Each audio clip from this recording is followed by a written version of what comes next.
할렐루야.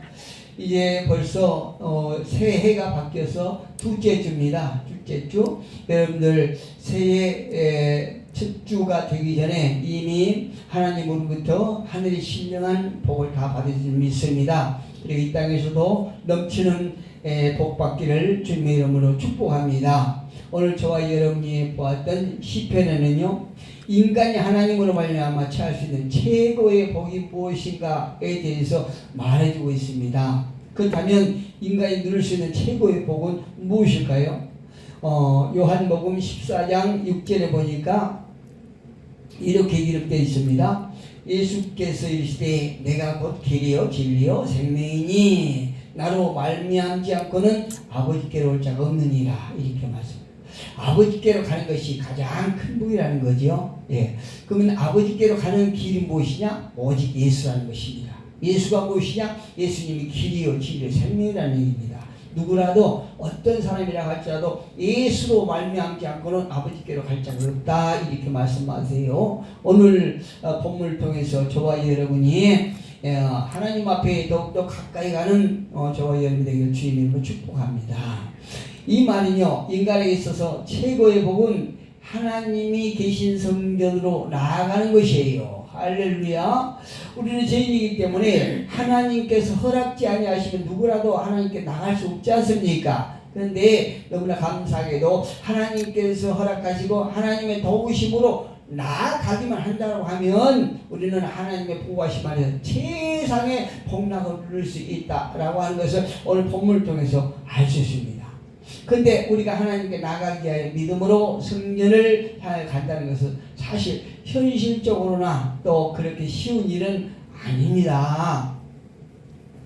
안타깝게도요, 우리가 이 땅에서 하나님을 따르는 삶이 대단히 괴롭고 힘든다고 할지라도, 그렇다고 할지라도 하나님을 사모하고 겸손하게 무릎 꿇는 그런 행위는 인간에게 있어서 가장 가치 있는 일이 아닐 수가 없습니다. 세상에서 가장 가치 있는 일은 우리가 겸손한 마음으로 하나님 앞에 나는 죄인이다 하는 고백을 하고 회개함으로 하나님 앞에 나아가는 것, 이것이 우리에게 가장 가치 있는 것이다. 이 말씀이에요. 인간에게 우리 모두가 그런 가치를 추구하는 우리 모두가 되기를 주님의 이름으로 축복합니다. 그래서 오늘 본문의 기자도 말하기를요, 하나님이 계신 장막을 얼마나 사모하고 있는가 하는 것을 짐작해 볼 수 있는 그런 내용입니다. 여기서 우리가 알 수 있는 것은요, 믿음의 사람은 누구나 다 주의 장막을 사모한다는 것이죠. 여러분, 이 한 주간도 우리가 얼마나 주의 장막을 사모하면서 한 주간을 살았습니까? 믿음의 사람들은요, 하나님께서 계신 궁정을 사모한다는 거죠. 성경은 그가 얼마나 궁정을 사모했는지 2절에 보니까 내 영혼이 새하게졌다 이렇게 말하고 있어요. 오늘 본문 2절에 보니까 이렇게 기록되어 있죠. 내 영혼이 여호와의 궁정을 사모하여 새약하며 이렇게 말했어요.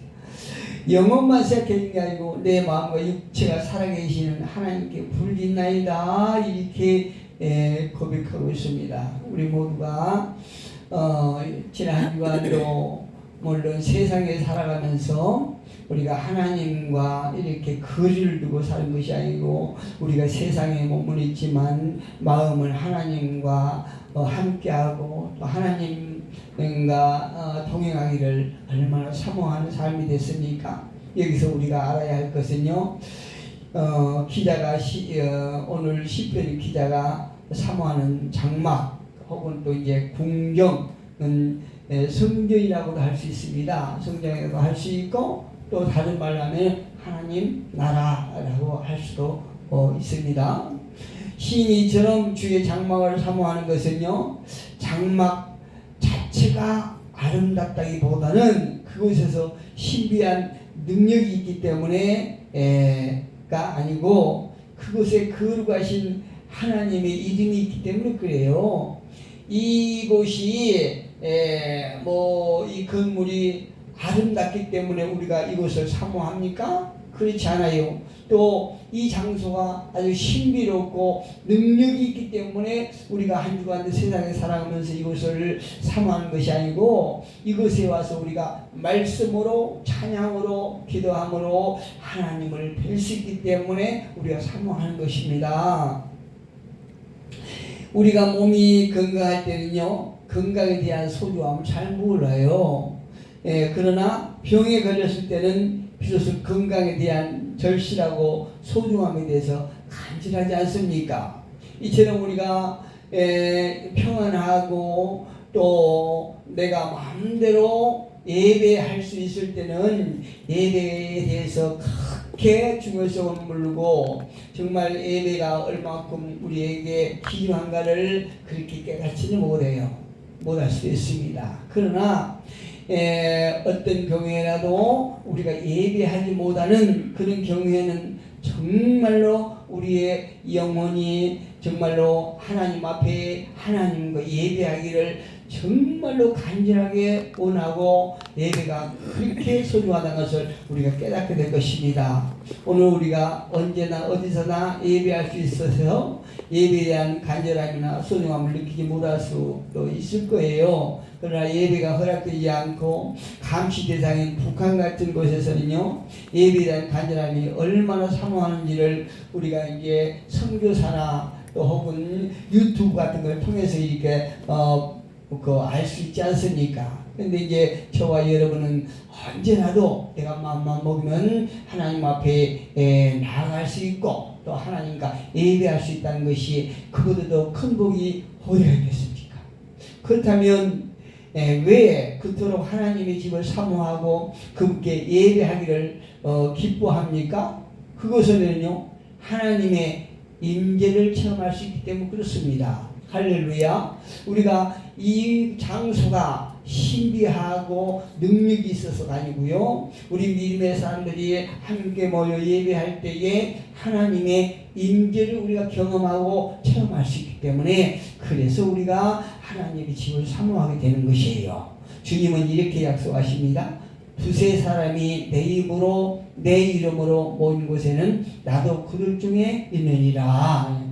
마태복음 18장 20절에서 말씀하세요. 우리가 비록 이제 어떤 그 코로나로 인해서 교회의 성도들이 많이 이렇게 빠져나가는 그런 안타까운 현실이 있지만 그럼에도 불구하고 숫자에 연연하지 아니하고 두세 명 모인 곳에서 예수의 이름으로 예배하는 곳에 예수님께도 함께 계시겠다 이렇게 약속하지 않습니까? 우리가 성도들이 많이 줄어들고 또한 그 아주 너무나 작은 숫자가 모여서 예배한다고 할지라도 주님은 이곳에 함께 하심을 믿으시기를 주님은 축복합니다.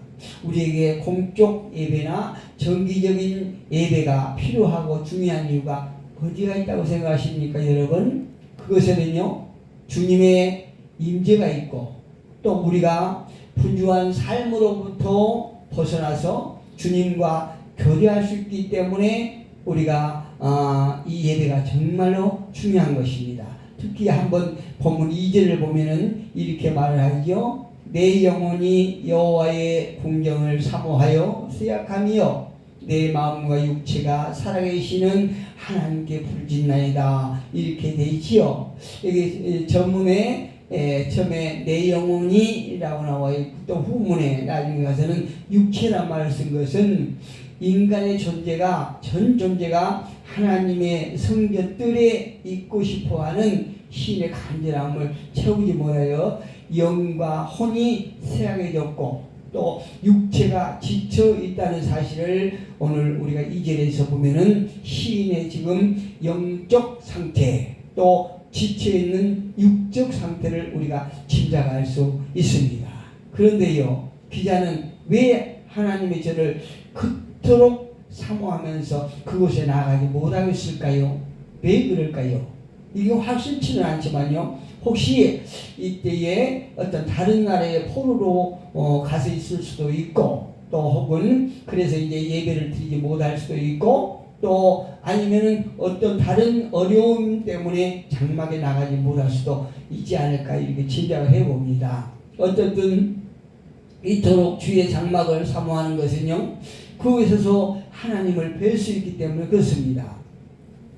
마치 타향에 가면 시간이 지나서 집이 그립구나 애가라고 이렇게 그런 생각을 하게 되지요. 그때 집을 그리워한다기보다는 그곳에서 사랑하는 가족들과 주고받는 사랑의 마음이 그립다는 의미예요. 제가 이제 어떤 일이 있어서 지방에 며칠 가 있으면서 여관 시세를 줬거든요. 근데 첫날은 모르겠어요. 근데 둘째 날, 셋째 날 되면은 벌써 집이 그리워요. 그런데 가만히 이렇게 냉정하게 보면 저희 집보다도 여관이 환경이 훨씬 좋아요. 아주 집이 따뜻하고 방이 따뜻하고 또 화장실 가면은 아주 샤워하기 좋은 어떤 온수가 철철 나오고 아주 깨끗하고 그렇게 환경이 참 좋더라고요. 근데 저희 집은 그렇지 않거든요. 그럼에도 불구하고 집이 그런 것은 왜 그렇습니까? 우리가 어떤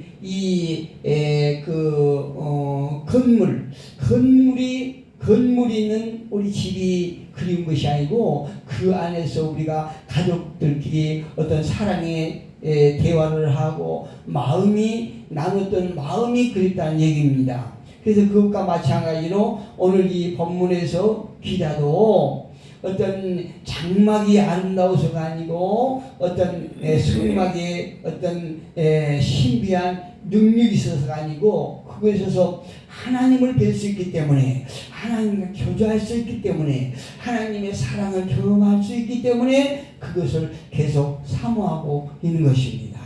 우리 모두에게 이처럼 가족의 사랑을 그리워하는 것처럼요, 주님께서 계신 장막에서 주를 뵐 수 있기를 사모하는 저와 여러분이 되기를 주님의 이름으로 축복합니다. 특히 3절에 한번 가보면요, 시인은 지난날의 장막에서 주님과 나눴던 교제의 사랑이 얼마나 그립고 은혜였는지를 부러워하기까지 합니다. 3절에 같이 한번 읽어볼까요? 나의 왕 나의 하나님 만군의 여호와여, 주의 제단에서 참새도 제 집을 얻고 제비도 새끼들 보금자리를 얻었나이다. 할렐루야.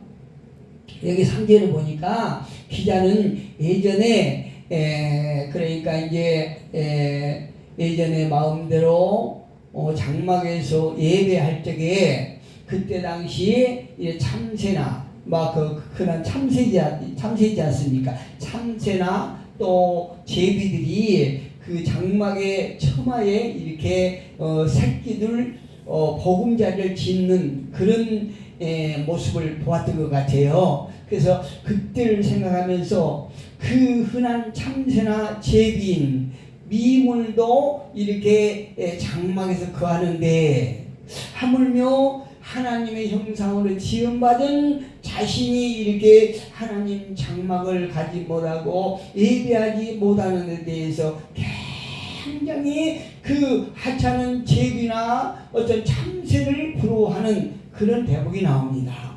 우리는요, 아무 데서나 어느 때나 예배 가운데 하나님을 찬양하고 기도하면서 홍수처럼 쏟아지는 말씀으로 예배한다는 것이 얼마나 커다란 특권이고 또 행복이며 감사한 일인지를 우리가 깨달았으면 참 좋겠습니다. 3절 보면은 시인은 지난날에 그 주의 장막에서 있었던 좋은 환경, 그러면서 하나님의 임재하심을 경험하고 체험했던 그때를 생각하면서 굉장히 지금 그렇지 못한 것에 대해서 한탄하면서 또 제비나 그 참새들을 부러워하고 있는 것을 우리가 알 수 있습니다. 요엘서 1장 8절에 보니까요, 요엘서는 이렇게 말합니다. 백성아 울어라. 약혼 자를 잃고 슬퍼하는 처녀처럼 굵은 베옷을 걸치고 울라. 이렇게 말했어요. 우리가 이 땅에서 가장 슬프고 가장 안타까운 것은 약혼자, 즉 예수 그리스도를 잊어버리고 우리가 세상과 짝을 한다든가 아니면 여러 가지 어떤 예수보다도 더 사랑하는 것을 향해서 우리가 방황할 때에 이때처럼 정말로 우리가 슬프고 또 안타까운 일이 없는 것입니다. 그래서 요엘서 기자는 약혼자를 잃어버리고 슬퍼하는 처녀처럼 굵은 벼슬을 걸치고 울라. 우리가 하나님을 사랑하지 못하는 것에 대해서 우리가 하나님 앞에 울라는 것입니다. 고린도전서 3장 16절은 너희가 하나님의 성전인 것과 하나님의 성령이 너희 안에 거하시는 것을 알지 못하느냐? 너희는 너희 것이 아니라 값으로 산 것이 되었으니 그런즉 너희 몸으로 하나님께 영광을 돌리라. 할렐루야. 저와 여러분이 성경이라는 것입니다. 그 말은 우리 안에 하나님께서 우리와 함께 거하심을 우리가 깨달아야 돼요. 그러나 우리가 내 안에 성전답지 못하고 하나님이 함께 하심을 우리가 깨닫지 못할 때에 우리는 그보다도 더 비참한 것이 없다는 것을 우리가 고백해야 됩니다. 이제 시인은 주의 장막에 거하는 자에게 어떤 결과가 주어지는가에 대해서 말하고자 하는 것인데요. 본문 4절에 보니까 주의 집에 사는 자들은 복이 있나니 복이 있는 이유가 무엇인가? 그들이 항상 주를 찬송하리다. 할렐루야. 여러분 아무나 하나님을 찬송하지 않는 것입니다. 아무리 기분이 좋고 어떤 감정이 복받친다 할지라도요, 하나님께서 허락하지 않으면 하나님을 찬송하지 못해요. 누구라도 찬송 못합니다. 그런데 오늘 본문에서 주의 집에 사는 자들은 복이 있나니 그들이 항상 주를 찬송할 수 있다는 것입니다. 할렐루야. 주의 장막에 거한 자는 복이 있는 이유가 첫째는 만왕의 왕이요 구원자인 여호와의 하나님을 찬송할 수 있기 때문에 복이 있다는 얘기입니다. 여기서 말하는 복이라고 하는 것은요, 여러분 잘 아시는 시편 1편에서 쓰인 복의 의미와 똑같은 그런 내용으로 쓰이고 있어요. 그리고 그 단어는요 5절에서도 나오지요, 또 12절에서도 반복해서 사용되고 있습니다. 12절에도 보니까 만군의 여호와여 주께 의지한 자는 복이 있나이다. 5절에도 보니까 주께 힘을 얻고 그 마음의 시온이 데리고 있는 자는 복이 있나이다. 이렇게 말씀하고 있어요. 여기서 말한 복의 개념은요, 규칙적이고 또 열심 있게 하나님의 집에 들어가는 자와 연관이 있다는 얘기입니다. 그것은 우리가 하나님을 늘 사랑하고 하나님을 만나기를 원하고 늘 하나님의 전을 그리워하는 이런 자들이 복이 있다, 이렇게 우리가 이해할 수 있습니다. 그런데요, 여기서 말한 복은 세상에서 말하는 어떤 부귀영화나 혹은 안락한 삶을 누린다는 복의 개념과는 아주 차이가 있습니다. 그런데 성전을 방문한 자도 복이 있지만 그곳에서 거하는 자에게는 크고 말할 수 없는 은혜가 있다는 얘기입니다. 이처럼요, 하나님의 전에 거하는 자가 복이 있다고 말하는데 더 정확하게 말해서는요, 하나님과 함께 하는 자는 복이 있다. 할렐루야. 저와 여러분이 지금 이 시간에도 하나님과 함께 하심을 믿으시기를 주님으로 축복합니다. 이처럼 하나님의 집에 거하는 자가 복이 있다고 말하는 것입니다. 그 큰 은혜를 받을 자는 누구라고 생각하십니까? 하나님을 영원히 찬양하시는 자가 복된 자예요. 방금 전에 말씀드렸던 그 4절에 보니까 주의 집에 사는 자들은 복이 있나니 그들이 항상 주를 찬송하리로다. 할렐루야. 우리가 언제나 어디서나 내 입에서 찬양이 끊이지 않는 사람은 내 마음의 성전에 항상 주님을 모시고 있다는 증거거든요. 그게 또 신앙의 열매거든요. 이처럼 하나님의 거한 자가 복이 있고 그는 항상 주님을 찬양하는 자인 것입니다. 주의 집에 거하는 자는 성전에서 봉사하는 자를 말하지요. 그러니까 제사장을 말합니다. 저와 여러분이 모두가 제사장이에요. 베드로전서에 나오지 않습니까? 또 찬송하는 레인들 또한 문지기로 있던 고라 자손들을 말하고 있는데, 저와 여러분이 하나님을 찬양하는 자요, 봉사하는 자요, 또한 문지기로 있는 고라선 자손인 것을 믿습니다. 두 번째로 5절에 보니까요, 주께 힘을 얻고 그 마음에 시온의 대로가 있는 자는 복이 있나이다. 할렐루야. 아까 말씀드렸죠. 우리는 내 스스로가 하나님 앞에 나아갈 수 있는 존재들이 아니에요. 왜요? 죄인이기 때문에 하나님께서 허락하심으로 말미암아 저와 여러분 하나님 앞에 나아갈 수 있는 특권을 얻은 자들입니다. 그래서 5절에 말하기를 주께 힘을 얻고 주님께 나아갈 수 있는 힘을 얻었다는 얘기입니다. 시온의 대로 누구나 아무나 하나님께 나아가고자 한다고 나아갈 수 있습니까? 아니에요. 하나님께서 그럴 만한 힘을 주실 때만이 나아갈 수 있는 것입니다. 그래서 복 있는 사람은 주님께서 힘을 주심으로 하나님께 나아가 주를 뵙고 그분을 예배하는 자가 복된 자인 것입니다. 전능하신 주님은 하늘과 땅의 주권과 능력을 갖고 계십니다. 그리고 그분의 사랑과 인자심은 도저히 우리가 측량할 수 없는 것입니다. 더 나아가서 하나님의 임재는 어떤 역경도 변혁으로 바뀔 수 있습니다. 할렐루야. 그리고 그분의 임재를 맛보게 된다면 어떠한 고통도 기쁨으로, 그리고 죽음도 생명으로 변화시킬 수 있는 것입니다. 말씀을 정리합니다. 하나님을 사랑하는 것이 신앙의 중심이에요. 우리는 이것을 향하여 길을 걷는 것이며 이것을 통하여 신앙의 꽃을 피우게 될 것입니다. 그리고 세상이 아무리 어렵고 어지럽다고 할지라도 하나님을 사랑하고 사모할 때에, 그리고 모든 것이 어려웠던 것이 즐거움으로 바뀔 것입니다. 그런데 하나님을 사랑하지 않는다면 힘들고 괴로움은 물론이요, 승리의 인생을 끝까지 우리가 유지할 수 있지 못합니다. 끝까지 달려갈 수 없다는 것은 주님을 뵐 수 없다는 얘기죠. 그리고 하나님을 사랑하지 않는 자는 하나님과 함께 할 수 없듯이 하나님 나라에 들어갈 수 없다는 말입니다.